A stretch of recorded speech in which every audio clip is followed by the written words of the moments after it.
importance of bringing the Knife Angel to Coventry really is to act as a catalyst in terms of around knife crime. We know that it's been an ever increasing issue, not just in Coventry but across the UK. So I know that what it does symbolise in terms of how we're going to tackle knife crime, but it's actually trying to bring all communities together.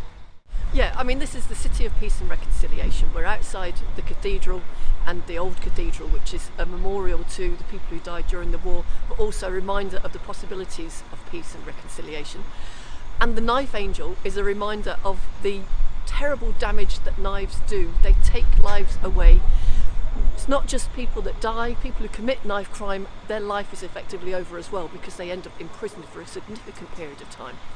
And we need to get the message out to young people. Don't carry a knife. If you carry a knife, you're much more likely to be a victim of knife crime than somebody who doesn't carry a knife. And we need to say to parents, talk to your children, ask them what they've got in their bag, ask them if they've got a knife, and be prepared to look in their bags, because young people think they make themselves safer by carrying a knife. It makes them bolder, but actually it puts them at massive risk. And we need to stop this epidemic of knife crime that we have across the whole of the West Midlands. Really, the Knife Angel just encapsulates what's going on in society at the moment.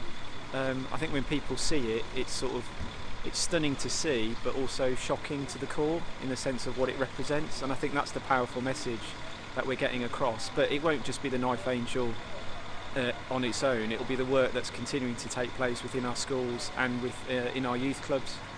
It's a really significant installation. I think if we treat it as a piece of art, that's one thing, but to treat it for what it really could stand for, and that's to enable us to have a much wider conversation about what young people need, what our communities need, and really to start to address this whole matter around violence involving young people in a lot more detailed way. We're working with young people who are highly vulnerable. We're working with young people that really want to feel safe. So when we talk about young people involved in crime as perpetrators, we also have to remember that these are also victims, and many young people are also victims as well. So there's a much broader conversation that needs to be had here, and a lot of it lends itself to changes in policy and a real understanding of why these things are happening. We have to use this as a catalyst to have those bigger conversations. I mean, the Knife Angel on its own won't reduce knife crime, but what it does do, it gives us another platform to be able to raise the needs of young people and really start to address where the support is needed for young people, and really start to ask those more difficult questions about where that resource is going to come from to support young people through to the next chapter of their lives. It should get more people talking, and talk is cheap. We have to start putting that into implementation of changes of the way people work.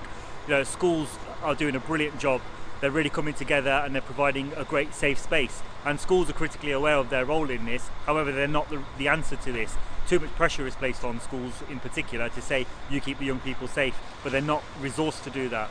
The youth services have been decimated over the years. Over £700 million nationally has been taken out of young people's services. But money has gone into young people's services, but it's short-term interventions that don't allow people to build long-term relationships. And that's what we need to be addressing here, is how we can refinance what happens within our communities, but more importantly, get our communities involved in this. They have the answers to a lot of these issues. They just need to be listened to and then supported to be able to do so. You know, generally young people are very, very positive. We have to remember that the vast majority of young people in Coventry and beyond are doing exceptionally positive things for themselves and for their communities. But this is affecting people. Every time you pick up the newspaper or turn on a social media channel, there's something around violence or knife crime, and that in itself is an issue. We have to understand how young people are accessing their information. And knife crime and youth violence is unfortunately also being glamorised, and that's something that needs to be addressed within this wider conversation as well. My name's Alfie Bradley. I am the designer and sculptor of the Knife Angel. Do you know, I'm always pleased when I see it standing up, wherever it is. It's a feel-good sense of, I just feel relieved. Looking at the people all around, looking at the crowd, everyone seems to understand the message behind it and think it's a good thing. And that's the reason why I built it that big, is for people to understand the amount of weapons that are out there, and that something needs to be done because it breaks families.